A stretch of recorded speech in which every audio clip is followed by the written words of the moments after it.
Hello everyone, कैसे हैं आप सब। एक बार पुनः शिव कोचिंग क्लासेस पर स्वागत है। और आज का टॉपिक है संट। क्लास 12 फिजिक्स चैप्टर 4 चल रहा था प्यारे बच्चों, और संट का नियम यहां पर मैं आपको समझाने वाला हूं। संट क्या है, संट का उपयोग कैसे किया जाता है, इसका गणितीय व्याख्या कैसे पूछा जाता है प्रश्न, वो चीज यहां पर आपको संपूर्ण जानकारी मिलेगा बिना टाइम इन्वेस्ट किए। शुरू करें। संट क्या है प्यारे बच्चों, सबसे पहले बात समझते हैं संट की बात। संट क्या है, तो संट एक अल्प प्रतिरोध का तार है जिसे धारामापी की कुंडली की सुरक्षा के लिए उसके साथ सदैव समांतर क्रम में जोड़ दिया जाता है। संट की आवश्यकता क्यों पड़ी? आपको पता है प्यारे भाइयों कि जो धारामापी होता है, वो धारा को मापता है। यदि धारामापी में उच्च वोल्टेज की धारा जाए तो हो सकता है धारामापी में कुछ ना कुछ क्षति हो जाए, कुछ ना कुछ नुकसान हो जाए। चूंकि धारामापी के अंदर जो तावे का तार होता है अत्यंत पतला होता है। यदि ज्यादा मात्रा में होगा प्यारे भाइयों धारा, तो वो ऊष्मा अत्यधिक होने के कारण वो क्या हो सकता है, पिघल भी सकता है। कहने का मतलब किसी भी परिपथ में श्रेणी क्रम में धारामापी आपका जुड़ा है, और यदि उसमें उच्च वोल्टेज का धारा जा रहा हो प्यारे भाइयों, तो हो सकता है धारामापी में क्षति हो जाए। अत्यधिक मात्रा में धारा प्रवाहित करने से हो सकता है जो पतला तावे का तार होता है वो पिघल जाए या कि सही माप ना दे पाए। इस कारण से इस क्षति को रोकने के लिए, यानी धारामापी को सुरक्षित बनाने के लिए, उसके समांतर क्रम में एक और चालक तार जोड़ दिया जाता है जिसे हम संट कहते हैं।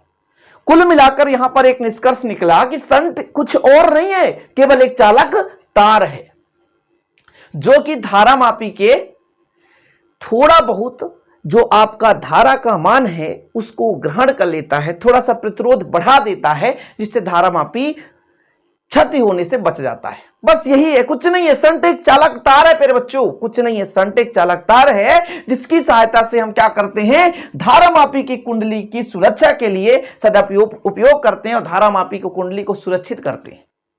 तो समझ गए ना संट का प्रयोग क्यों किया जाता है, कि धारामापी नष्ट ना हो, धारामापी क्षति ना हो, उसके अंदर जो पतला चालक तार है वो प्यारे भाइयों पिघल ना जाए। इस कारण से इसके साथ हम समांतर क्रम में एक चालक तार जोड़ देते हैं जिसे क्या बोलते हैं प्यारे भाइयों, क्या बोलते हैं, संट कहते हैं। इतना क्लियर है ना, संट आपको क्लियर हो गया होगा संट है क्या चीज। ओके, शुरू करें आगे गणितीय व्याख्या की। बहुत इंपॉर्टेंट, पहले अपन यहां पर एक डायग्राम बनाते हैं प्यारे बच्चों। तो ये आपका धारामापी है, धारामापी को जी से दर्शाते हैं, ठीक है, या कि यहां पर एक संकेत लगा देते हैं, यहां पे जी लिख देते हैं। ये किसी परिपथ के साथ किस क्रम में जुड़ा रहता है, श्रेणी क्रम में जुड़ा रहता है। किस क्रम में जुड़ा रहता है प्यारे बच्चों, श्रेणी क्रम में। इस परिपथ में प्रवाहित किया जाता है धारा आई। अब हमने क्या कहा कि धारामापी में से धारा प्रवाहित कर रहे हैं, तो हो सकता है यदि उच्च वोल्टेज की धारा जाए तो ये परिपथ में जो धारामापी लगा है इसके अंदर जो चालक तार है, हो सकता है वो बहुत पतला होने के कारण पिघल जाए, या कि थोड़ा बहुत ये क्षति हो जाए, ये सही माप ना दे पाए। इसके लिए इसके साथ हम समांतर क्रम में एक अन्य चालक तार जोड़ देते हैं जिसको हम एस से दर्शाते हैं, संट जिसे कहते हैं, जिसके कारण कुछ धारा IG हो जाता है, यानी जी में से होकर जाता है, और कुछ धारा अल्प मात्रा में IS से होकर जाता है, इसे IS कहते हैं। और प्यारे बच्चों ये जाकर के पुनः मिल जाता है और पूरा धारा यहां पर मिल जाता है।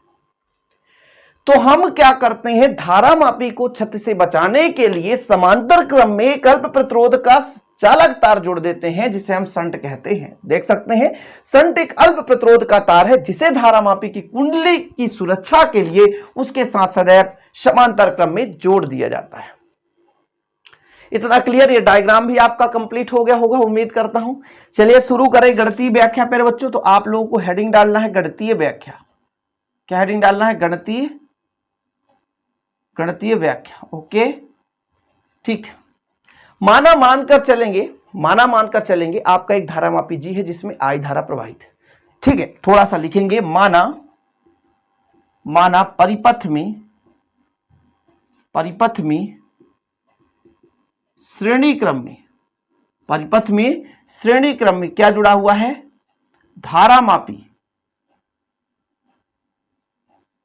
धारामापी जी जोड़ा गया है।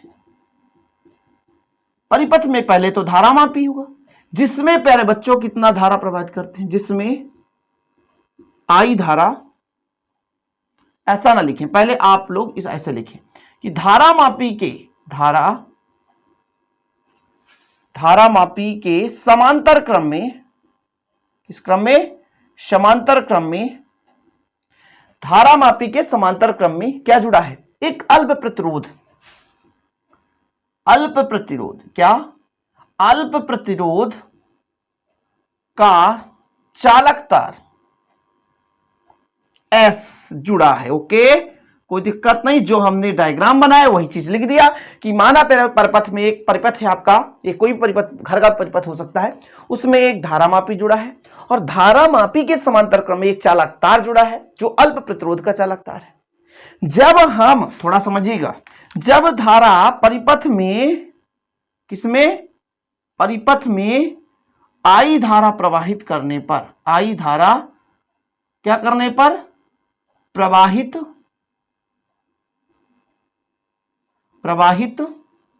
करने पर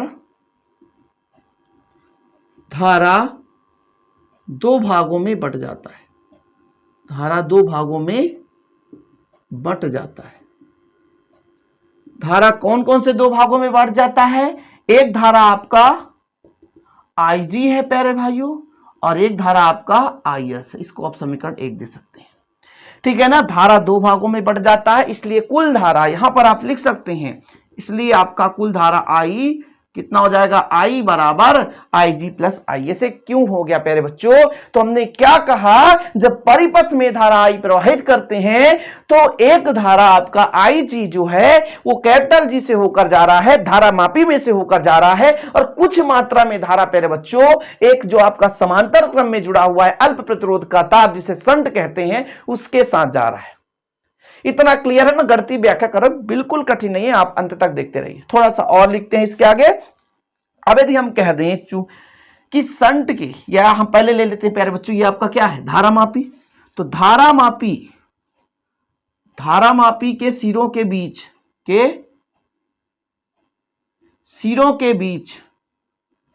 बीच का विभवांतर। चलो भैया, विभवांतर क्या होता है? तो आपने पढ़ा V बराबर होता है IR। V बराबर IR, ओम के नियम से आप लोगों ने पढ़ा है V बराबर IR। तो विभवांतर I का मतलब IG और R यहां पर प्रतिरोध G ही कहेंगे। इसको हम क्या कहेंगे प्यारे बच्चों? कैपिटल G कहेंगे। यहां R का मतलब प्रतिरोध, हम यहां कैपिटल G मानकर चलेंगे। I का मतलब धारा, तो G में से धारा कितना? IG जा रहा है। इसी प्रकार हम लिख सकते हैं शंट के सिरों के बीच का विभवांतर। शंट के सिरों के बीच का विभवांतर प्यारे बच्चों कितना हो जाएगा? तो इसमें से धारा कितना बह रहा? IS और प्रतिरोध S। अब आप लोगों ने एक चीज पढ़ा होगा कि जब भी कई सारे प्रतिरोध समांतर क्रम में जुड़े होते हैं तब उनका प्यारे बच्चों V यानी विभवांतर समान होता है। यहां पर जो S है और शंट है किस क्रम में जुड़े हैं? समांतर क्रम में। तो यहां पर मैं आपको लिखकर बताऊंगा, चूंकि धारामापी व शंट किस क्रम में जुड़े हैं? समांतर क्रम में जुड़े हैं। किस क्रम में प्यारे बच्चों? समांतर क्रम में जोड़े गए हैं।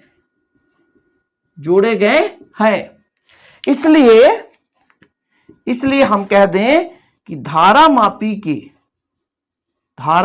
के सिरों के बीच विभवांतर बराबर होगा शंट के सिरों के बीच विभवांतर। चलिए, इतना आप लोग नोट डाउन कर लीजिए। ये मैंने क्यों कहा प्यारे बच्चों?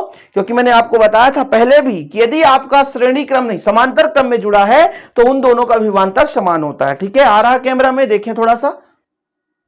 जी हाँ, बिल्कुल ओके, इतना कंप्लीट है। तो आप लोग स्क्रीनशॉट ले सकते हैं। तो यहां पर मैं एक चीज और लिख देना चाहता हूं। देखिए, धारामापी के सिरों के बीच कितना विभवांतर? IG इंटू G, और प्यारे बच्चों शंट के सिरों के बीच तो IS इंटू S। बस इतना।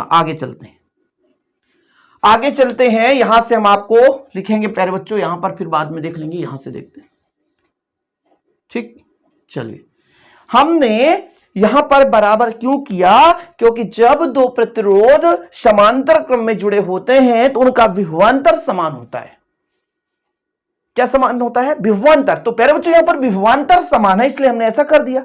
अब इसको यदि पक्षांतर कर दें या कि ऐसा कर दे एस को इधर ले आए, तो जब एस को इधर लाएंगे प्यारे बच्चों यहां से देखिएगा, ठीक है ना, एस को इधर लाएंगे तो जी बटे एस हो जाएगा। और क्या होगा, यदि आई जी को इधर ले जाएं तो आई एस बटे हो जाएगा आई जी हो जाएगा। ठीक है, इतना क्लियर।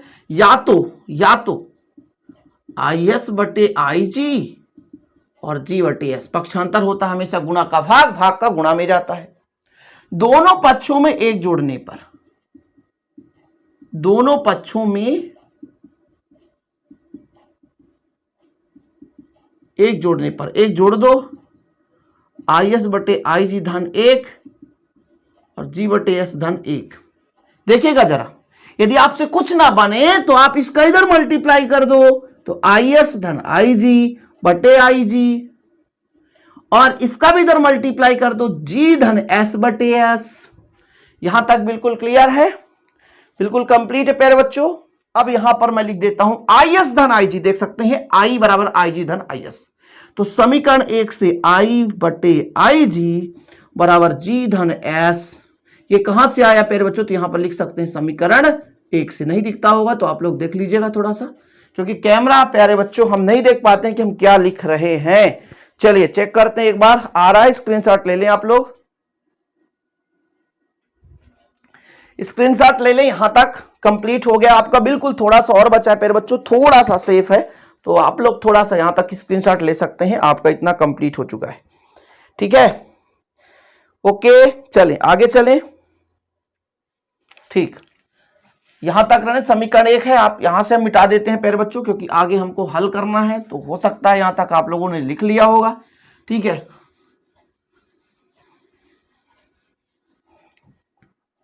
चलिए अब यहां से अपन अंडरलाइन कर देते हैं। चलिए देखिएगा थोड़ा सा, ये आई बटे आई जी है और जी धन एस बटे एस, यदि इसको दोनों को पक्षांतर कर दें, नीचे का ऊपर और इसको भी नीचे का ऊपर, तो ऊपर का नीचे आ जाएगा। या तो इसको हम लिख सकते हैं, या तो हम लिख सकते हैं आई जी बटे आई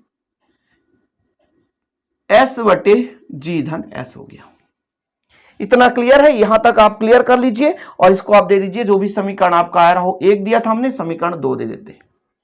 अब प्यारे भाइयों हम मान के चलते हैं कि यदि संट में से कुल धारा का nवां भाग प्रवाहित हो, छोटा सा भाग, मुझे पता तो नहीं कितना भाग, nवां भाग, दूसरा भाग, तीसरा भाग, चौथा भाग, 10वां भाग, 15वां भाग, 20वां भाग, 1000वां भाग, तो यदि मैं यहां पे लिख दूं, यदि संट में से मुख्य धारा का, ठीक है क्लियर इतना। चलिए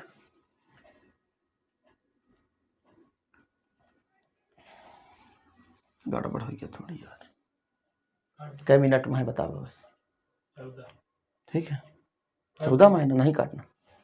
अब यदि हम यहां पर बात करें कि जो जी है धारा मापी है और इसमें से कितना धारा बह रहा हमें पता तो नहीं है, तो हम मान के चलते हैं मुख्य धारा का nवां भाग प्रवाहित हो रहा है। तो यदि हम मान के चलें, यदि धारा मापी में से होकर मुख्य धारा का, क्या प्यारे भाइयों, मुख्य धारा का nवां भाग, मुख्य धारा का nवां भाग प्रवाहित हो,